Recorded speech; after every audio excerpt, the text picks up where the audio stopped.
Hey, it's Matthew Cudmore's Story Behind the Stone, where we talk service, sacrifice, and story, connecting you with the past and the most interesting individuals working in veterans' causes and commemoration around the world. I'm really excited to share this episode with you all. I'm joined by my co-host, Ryan Mullens. We're with Memory Anchor, a company devoted to using technology for good and changing the way the world remembers. And our special guest today is Nicola Nash with the British Ministry of Defence, the JCCC, the War Detectives, as they're more commonly known in the press. We sat down with Nicola just the other day to find out exactly what it is that the War Detectives gets up to and the closure that they provide families, sometimes decades after a loss. They are doing incredible work across the globe. It's incredible stuff. It's powerful.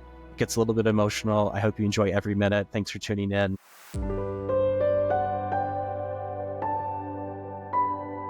Welcome to the show where we talk service, sacrifice, and stories, connecting you to the past and the most interesting people in the field of veteran causes and commemoration. My name is Ryan, along with co-host Matt. We're from Memory Anchor, a company committed to using technology for good as we change the way the world remembers.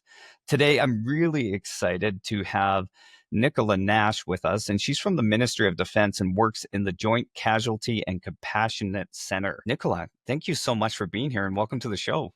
You're welcome. Thanks for having me. Nicola, it's great to see you. Just to help listeners get acquainted with you and with your work, if you were at a crowded dinner party and someone turned to you and asked you, what do you do in your day-to-day, how would you describe your role with the Ministry of Defense and how you got started? Well, firstly, I'd have to apologise them for, the amount of time I was about to bore them with, because I can talk about this for a long time. But basically what we do is we, research and identify historic British military casualties that fought, anywhere throughout the world, wherever the British military historically fought. And that's First World War, Second World War, and Korean War. And then if people usually kind of say, well, how many casualties could there possibly be left? But there's over 500,000, so we're kept very busy. It's a stunning number, an astonishing number. Nicola, I just think your job is the coolest in the world. I imagine you have an Indiana Jones cap in your travel bag when you go and do your research and connect families back with their loved ones when you're able to identify them. So what is the difference between the way you do your work between the conflicts? Funnily enough, my undergraduate degree is in archaeology, so yeah, perfect. But that's a really interesting question because the actual records that are available really differ hugely between each conflict. And not only that, but the actual amount of men missing is hugely different. So for Korea, on the one side of the scale, we've got 300 missing, where for the First World War and Second World War, you've got, 500,000. And then we've got the difficulty with First World War service records is that a majority of those were actually destroyed during the Second World War when the records office was hit during the Blitz. So it can be really difficult when, say, a casualty is found somewhere like the Somme. You've got potentially 400 to 500 potential candidates. You've got 400 to 500 potential candidates for that battle. You've got no service records left because they were all destroyed. And that can be really difficult. For the Second World War, we've got more available, but there is still that kind of sense of so many died and the record taking at the time wasn't great. But then you get to the Korean War and you've got a much more comprehensive kind of account of what happened. You're dealing with much smaller numbers.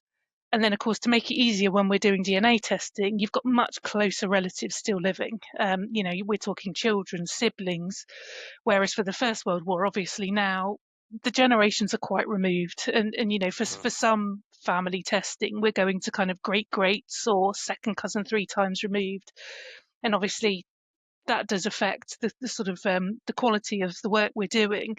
And it also means that a majority of the families we contact for the First World War, they don't know their relative. They've never met them before. For them, that person's probably more of a kind of family anecdote. Whereas for the Korean War and also for the Second World War, you can have some really close relatives that, in fact, today I was speaking to the twin brother of a Korean War soldier who went missing, and both brothers went out together to Korea to fight, but only one of the Wow. twins came back, and that brings a whole new kind of range of emotions when you're dealing with these cases. One of the things we do is we map out cemeteries for the Commonwealth War Graves Commission, and I think this really points to what you're talking about. Can you see what I'm sharing there? And just for listeners, I'm sharing an overhead satellite view. This is Is that Tyncott? yeah, Yeah. Timecot. I'm sure you're more than familiar with it. So what we've done is we've done GPS locations for each soldier. But when we look at our records and what's actually in the Commonwealth War Graves record, you can see that these are the soldiers that we actually know of. And when we put kind of a data visualization of the unknown soldiers, it's absolutely mind-boggling just how many soldiers are just labeled as unknown British soldier of the Great War, unknown Canadian soldier, unknown Australian, New Zealand soldier, um, and so as you're saying that, you can just see like just in one cemetery alone, just a massive number of soldiers that are there. Your job is really big, isn't it? Yeah, so I mean, there's 250,000 of those unknown British soldiers buried in unknown graves. So, roughly half and half, really. And we also do the work to try and identify men in those unknown graves as well.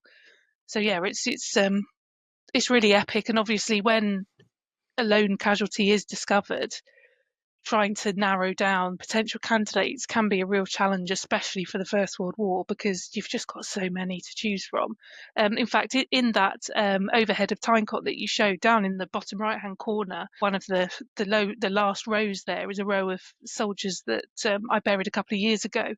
They were discovered in the Passchendaele area in 2018 when they were widening a road. I mean, it's a tiny little road running through a tiny little, I want to call it a village, but it's smaller than that, and they basically just wanted to widen this little road a tiny bit on each side. And of course, they Wow. started the work and discovered 9 sets of remains.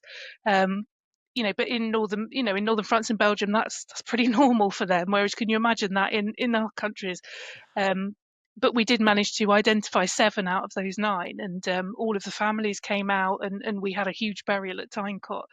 So it's really amazing. So Tynecott's got a really special place in my heart for that one. And you were able to identify 7 out of those 9, which is that's phenomenal if you ask me to be able to get that many.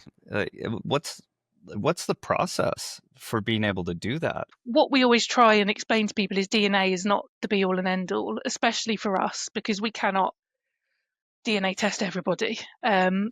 So when we have a casualty, the first 2 things we're looking at is where they were found and what they were found with. And it's those 2 things that really give us all the clues. So what we're always hoping to find with them is things like regimental insignia, shoulder titles, cap badges. ID discs are very rare because the British issued ID discs were actually made of cardboard, pretty much. So that means that as soon as they were buried in the ground, they disintegrated. So I think once in my 10 years of doing this job have we ever found an ID disc British issued. Obviously, soldiers would have their own made, so they'd have a coin engraved or just like a silver bracelet, something like that. We were really lucky with this particular case in Tyncott because one of the casualties was found with his own ID bracelet, which was engraved, and he was still wearing a ring which had his initials in. They had all of their regimental insignia. He still had his tie around his neck. The artifacts were amazingly preserved. Wow. So, so for this case, we knew they were Northumberland Fusiliers. We can look at the exact location where they were found. We can plot that within trench maps. We'll look at the regiment's war diaries, have a look to see if we can kind of marry when the regiment was in the location that the remains are found.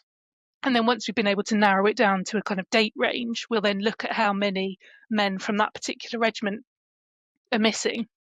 And then that's how we kind of build our candidate list.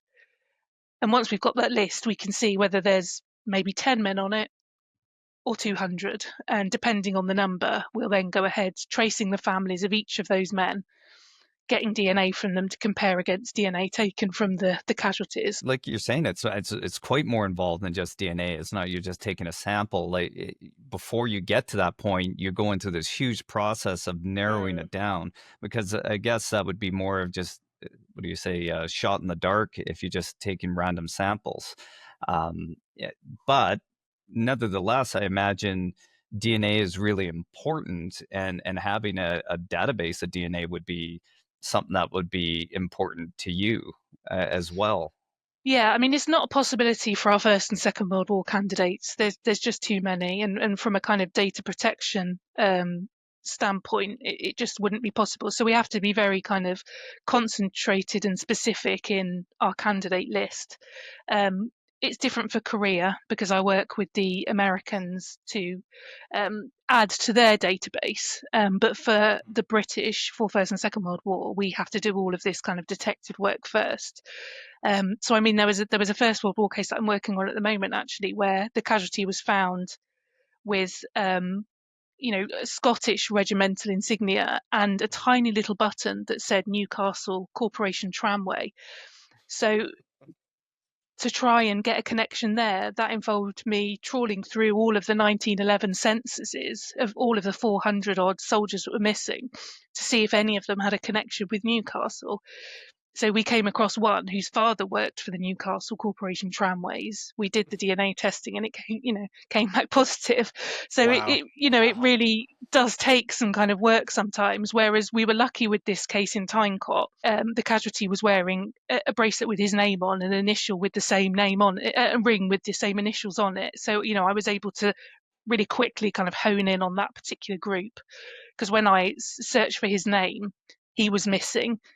And he was killed in October 1917, suggesting Passchendaele. We have to be careful with artifacts as well, because the British soldiers were magpies. They picked up anything they could find on the ground.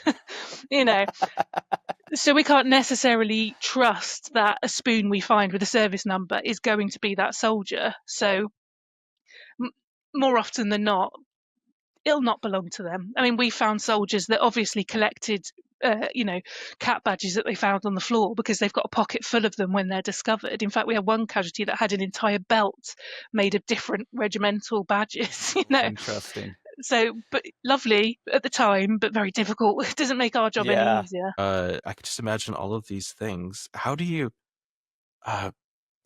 archive? How do you collect? How do you manage all of those bits and pieces that come with these discoveries? What is the process? So we're very lucky for France and Belgium that we work really closely with the Commonwealth War Graves Commission. They're out there on the ground in northern France, and they are the guys that will go out there and excavate when remains are found, and they bring everything back to their head office in Beauran, put together a report, and then that gets sent to us. We have to be reactive in our job. There's only 5 of us and 500,000 missing. If we were spending our time going out, we would never be in the office. So we're really lucky to have the CWGC, working with us for that. But in different countries, it works completely differently, really. We do we work a lot with the British Embassy as well. And obviously in places like Korea, you've got MACRI, the South Korean agency that does this work, and they're absolutely fantastic. So we try and build good relationships with all these different agencies, and then we all work together. So what we do end up with when a case comes to our desk is a really nice report telling us exactly what was found, what they were found with, and where they were found. And then we have a DNA contractor who can then go over to wherever the remains, were found, and they can do the, DNA extraction, that sort of thing.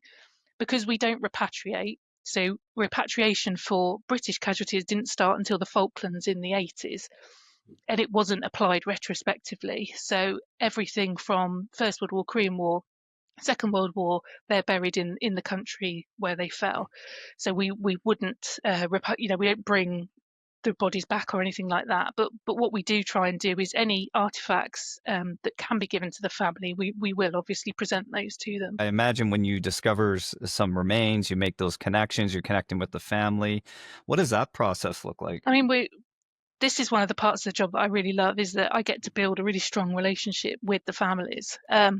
So we'll usually make first contact with them, obviously, when we're asking for a DNA sample. So you can imagine how that goes. Out of the blue, they suddenly get a letter on their doorstep from the Ministry of Defence saying, "Hi, can we have some DNA, please?" Generally, the first thing they think is, well, this is some sort of scam. But once we've convinced them it's not, we don't want their money or anything, generally they're absolutely thrilled and really fascinated with the process. And then it generally tends to take a good kind of, I would say, 8 months to a year before we're ready to go ahead with the burial.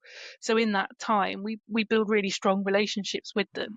And obviously, we've probably already been working on the case for a year at this point.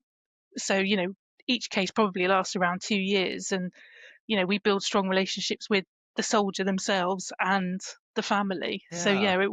when it comes to the actual funeral itself and they come, it's just really emotional for more reasons than one, really. And a lot of families do keep in contact with me afterwards as well, and that's really lovely. In fact, I'm meeting up with one of my Korean families tomorrow. No, Wednesday. So no, that's lovely. That's beautiful. Yeah, even as you're talking, I get the sense, and you're talking about these personal items, or like the soldier with the cap badges, and it's telling you as you go through this evidence, or what these personal effects, and you're starting to put a picture together of who this person was, and then when you actually get to the family, it must be this amazing experience of really connecting those dots. And I can see you probably build a strong emotional connection to that individual, the soldier, the story of that person, and then with the family. Is there any story in particular, or any very meaningful experience that you've had? And I'm sure there's many. It'd probably be hard to choose, but is anyone that kind of sticks out in your mind? Yeah, I mean, I think the so Lance Corporal McPherson, who's one of our Scots, the one with the Newcastle badge. So finding out more about his um, family was really lovely, because apparently he was one of three brothers, and both the other two brothers went to fought in the First World War as well. In fact, his youngest brother, who was only 14 at the time when he signed up, Wow. managed to somehow sneak past the kind of the screening process. And then after his brother was killed at the Battle of Loss, his mother then actually reported him as underage to the military, and the military then kicked him out and sent him back to England. But reading the letters that he wrote home to his parents, I think it was really interesting, quite emotional to me, because the letters started off really positive. I can't wait to see my brothers in their uniform, and because even their dad was going to join as well, and say, can't wait to see them. I know they're really keen to come out to France. And then after a while, the letters really changed in tone. And in one of the last letters he sent, he said, "Actually, I really hope that Charles and my father don't get sent to France." He said, "Don't tell them that, but I'm really hoping that they don't get sent over." And I just thought it was really emotional seeing how he changed throughout the time, Yeah. from that optimism to that, I really hope my family don't have to come out here. And it was Yeah. actually really sad, because another one of his brothers, James, he spent most of his time, in the sort of Salonika area, where he caught malaria and then ended up passing away in 1919 from complications from that. So actually, the mum lost sort of two of her three sons during the First World War.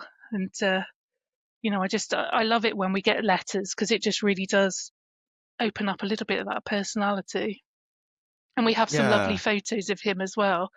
Um, with his brothers and everything, and but actual personal photos, not just photos of him kind of, in his uniform, but ones of him and his brothers messing around, and it just really brings the person to life. Yeah, it humanizes them. Matthew and I often talk about the importance of story, and when you look at the conflict, and as you're saying, like you're dealing with 500,000 potentially unknown soldiers or missing soldiers, and when you connect with just one story like this, you are able to really empathize with that Hmm. individual. They're human, and you kind of put yourself into their shoes, and it's that connection to that story that then you look into like, now multiply that by 500,000 times, or, even the Commonwealth war graves, they tend to what 1.7 million soldiers. It's unfathomable. I'm stumbling over that word. It's unfathomable, the totality of that sacrifice, but we can access it through story and stories like that. Yeah, I think it's easy sometimes when you're talking about 500,000 or, a million men, etc., to kind of forget that each one of those men had their own story, had their own sort of mother, father, siblings, wife, children that, grieved and loved them and missed them. And I think that's what's great about our job is, when we get to name them, it then brings them to life completely, and we can kind of then move on from them being a kind of unknown casualty to being, a real life person, and we can sort of really honour them. And one thing I find in common with the families is that even if they didn't know them, they'll say, "I'm here for my grandma because she was devastated when he was lost, and I'm here for her. I'm representing those family that aren't here anymore." And I think that's really, really special. You hear stories of, especially like airmen that went down Second World War, and they just, families waiting back home, just hoping to hear that they're a POW or something, or waiting till after the war. And I just can't imagine the pain and the emotion to go that they would have gone through. And I think that's something that you're highlighting in your work, because of that work with the families, is you're really looking at how this trauma of the loss is almost echoing through generations, and they don't even know them, but they witness the pain in their grandmother, they witness the pain. And I think that's important, because like you said, okay, we can think 500,000 or 1.7, but think of the families, which is just a vast number. And we need to remember that stuff. And I think your work is just doing such an amazing job at highlighting that connection. And you see it, and I just love hearing that you make these relationships with these family, and they become kind of like your families that you've worked with. Yeah, definitely. You recently you told us before hopping on a call of some amazing work you've done in Korea, and it had me tearing up. Are you open to sharing the story of what you've done in Korea recently? So, I mean, one of the things I've started to do is to collect DNA samples of all of the British Korean War missing. Um, and this kind of naturally led me to start looking at all of the unknown graves in the UN cemetery in Busan. There was around 77 of them, and I thought, well, I wonder if actually I could name any of those unknown graves. So I started looking through them all, and then I came across 4 in particular that I thought, actually, I've got a really good chance. So I spent a lot of time in the National Archives, going through hundreds of thousands of casualty documents and, personal letters and medical records and all that sort of thing. And cutting a very long story short, I managed to ID 2 Gloucester Regiment soldiers and 2 Royal Ulster Rifle soldiers. And I mean, I'm based in Gloucester myself. I'm based at Imjin Barracks. The Gloucesters have a real close relationship with the Korean War.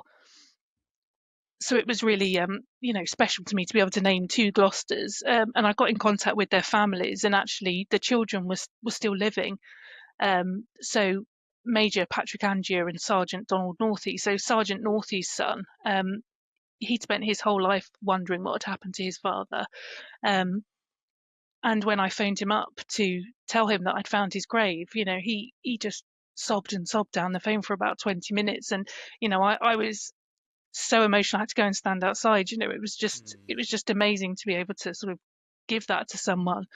And he's very poorly, and for him this was kind of, the one thing he never thought he would get closure on. So we were able to take him, and we were able to take Major Angier's daughter over to Korea for the ceremony to change the headstones and sort of finally have the funeral that the family had never experienced before. And just to be able to see them standing by their father's grave was a wonderful moment for me. unfortunately for the two Irish soldiers, they didn't have any close family living, but one of the great nephews did come out with us. And although he never knew his great uncle, it was a real eye opener for him, I think. So it was fantastic that we were able to have a representative from both sides. Um, and for all these services that we do, we'll always have the current day regiment will come out with us. Whether it's to have a bearer party, a firing party, or just to be a representative. For this particular one, we had a bugler and a piper come out. Um, and it's just amazing. And also we're always amazed by how supportive the local people are, and how well kept the graves are, and how sort of grateful they are, and how much they spoil the families. It's just lovely. And I think it really, and this is the case for any, whether it's a CWGC cemetery or a UN one, the families seeing how well cared for they are, knowing what a special place they're in, I think that also gives them a lot of peace as well. And I imagine the families as well, they're united in this common thread. Do they also keep in touch? Yes. I mean, sometimes we actually will be the means of kind of uniting a family, because we'll try and get hold of different branches. It may be that, our DNA is, we'll need DNA from one side, and then we'll contact the other side, and then we end up, the families will meet, and then it'll be sort of a whole reunion going on. And it's really fantastic. I mean, for I'm going out in April to bury three.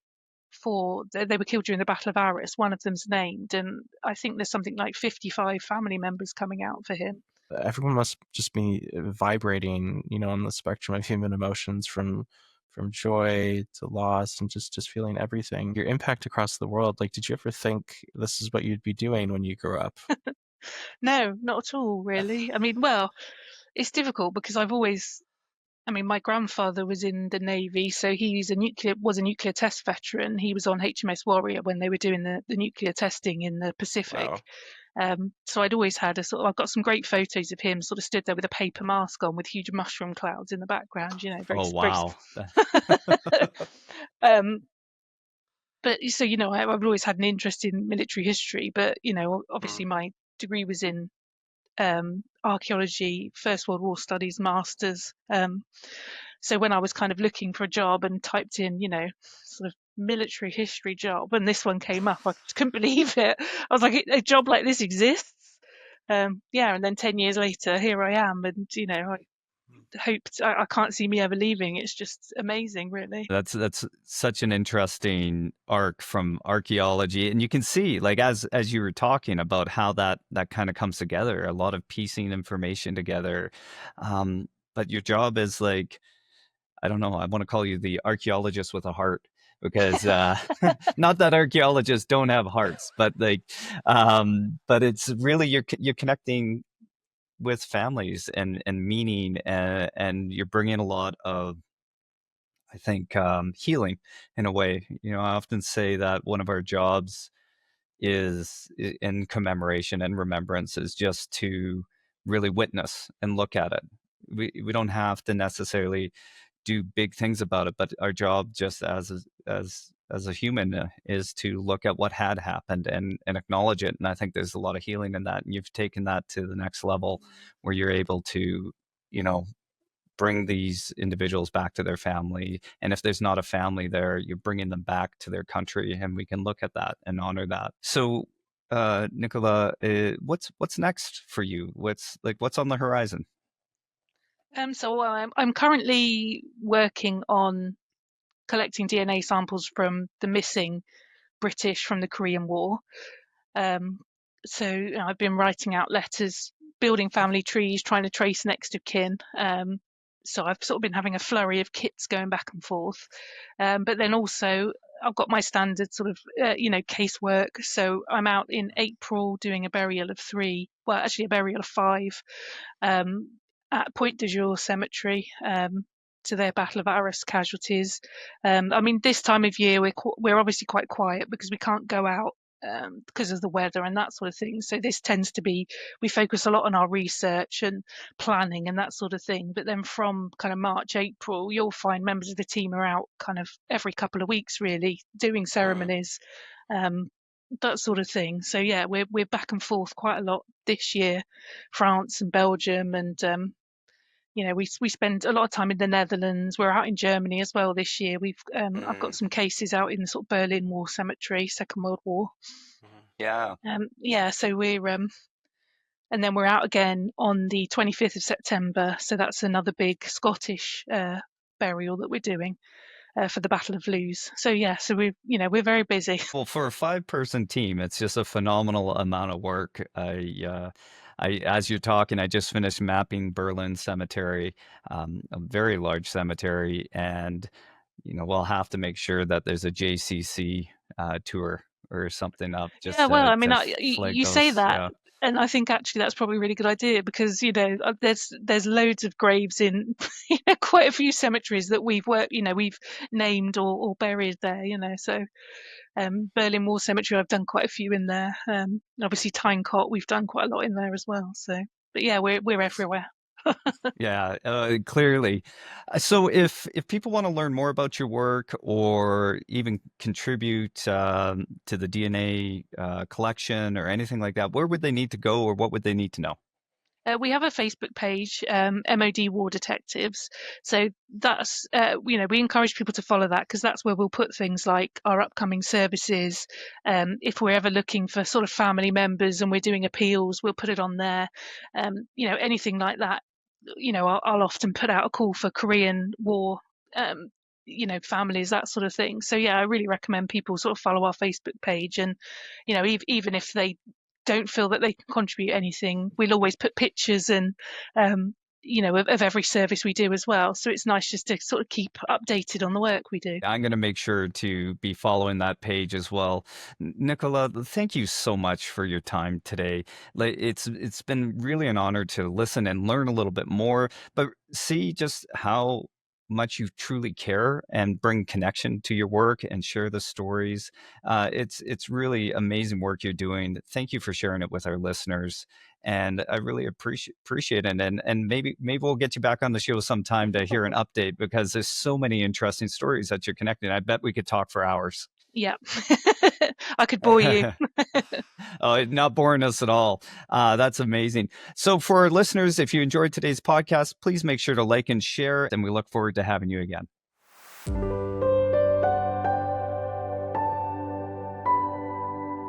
Thanks so much for tuning in. Story Behind the Stone is available on Apple Podcasts, on Spotify, and on the Reach Across America radio network, on iHeartRadio, Audacity, and TuneIn. Just search for Wreath.